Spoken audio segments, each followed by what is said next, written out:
Executive Summary Tutorial and Instructions.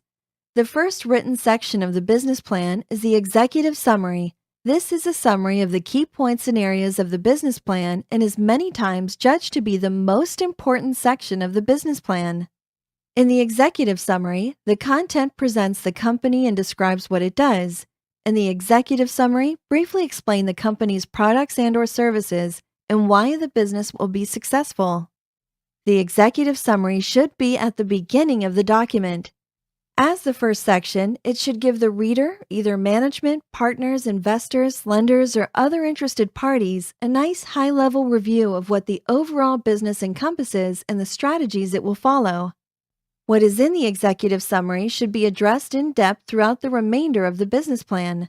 The summary should touch on the sections and content that will be detailed in the business plan to give an overall understanding of what will follow.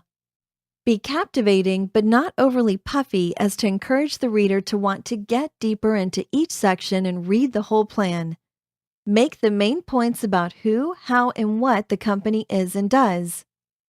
Given the fact that the Executive Summary is at the front of the business plan, usually read first and encapsulates sections from the whole document, it becomes a key component of the business plan and as such needs to be strong and crisp. Pull in the reader by encompassing the main points of the business, but just give them the high points so that they are enticed to read the rest of the document. A subheading in the Executive Summary is the Financial Summary. Here, in the business plan, it is common to show the financial highlights for the company over the next few years of operation. Many times, a chart is used to convey the highlights of the financial summary. Financial outlooks such as revenue, expenses, and profit are charted here. The next subheading in the Executive Summary is the Mission Statement.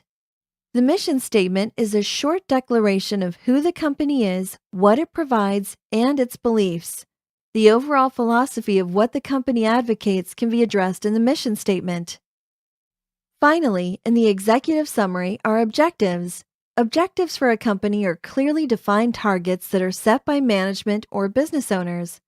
The marks the company intends to hit by executing on strategies in the plan are written here. Listing company objectives helps to give management and all stakeholders a clear perspective on what targets the company expects to pursue.